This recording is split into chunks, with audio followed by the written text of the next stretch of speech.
बड़ी कार्रवाई का कोई इरादा नहीं है। कानून शिकनी जो है उसके लिए कवानीन मौजूद हैं, उसके लिए ज़ाब्ते मौजूद हैं। वो ज़ाब्ते लागू होते रहे माजी में भी, कवानीन लागू होते रहे माजी में भी।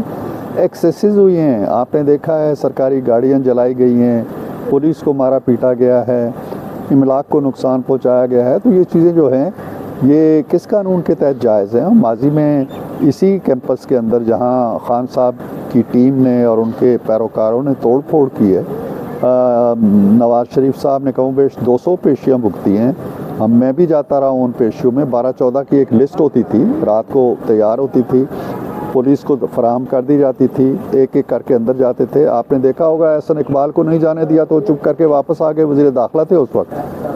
शायद खाकान अब्बासी साहब को नहीं जाने दिया, वो बाहर फुटपाथ पे बैठे रहे, किसी ने पत्थर नहीं फेंके। खान साहब समझते हैं कि हर कानून से वो मावरा हैं, हर ज़ाब्ते से मावरा हैं। अगर JIT बनी है तो JIT को इंसाफ के तकाज़ों को पेश नज़र रखना चाहिए। रियासत की रिट मफलूज हुई है, हुकूमत को ज़िच करने की कोशिश की गई है, तो इनको इंसाफ के तकाज़ों के मुताबिक देखा जाएगा। अगर कानून शिकनी साबित होती है तो उसकी सज़ा होनी चाहिए। कानून को हाथ में लेना ये एक बहुत खौफनाक जो है रविश है जो PTI ने गुज़िश्ता दिनों में दिखाई है। जिस तरह से पुलिस अफसरान को ज़दोकोब किया गया, उन्हें ज़ख्मी किया गया, पेट्रोल बम्स फेंके गए, खुदा न खास्ता कोई बड़ा नुकसान पहुंच सकता था हमारे पुलिस एहलकारों को। 70 से ज़ायद एहलकार जो है वो ज़ख्मी हुए, DIGs को मारा गया।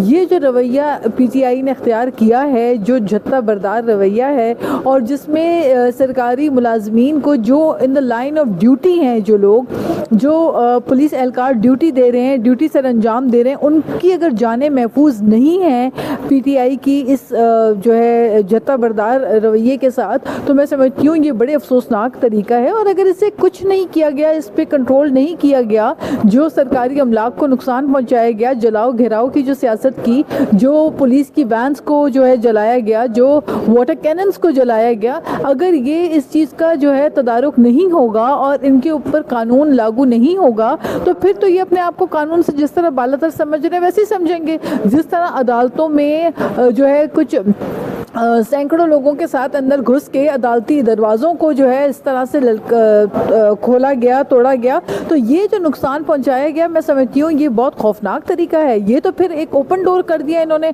कल को कोई भी बात होगी इस तरह निकलेंगे, किसी की जान और माल अगर महफूज नहीं है इनके हाथों से, तो मैं समझती हूँ कि जब तक कानून अमल में नहीं आएगा, जब तक JIT की रिपोर्ट्स नहीं आएंगी, जब तक फेयर इंक्वायरी और इन्वेस्टिगेशन नहीं होगी, और उन लोगों को जब तक सजाएं नहीं मिलेंगी जिन्होंने कानून हाथ में लिया और तोड़फोड़ की, अमलाक को नुकसान पहुंचाया, तो ये तरीका तो आइंदा चलता रहेगा।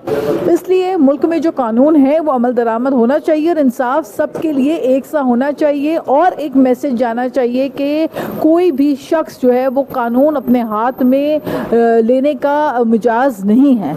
मैं समझता हूँ इस वक्त यहाँ के जो वाक़यात हैं MKM के तो बिल्कुल जायज़ मुतालबात और मामलात रहे हैं।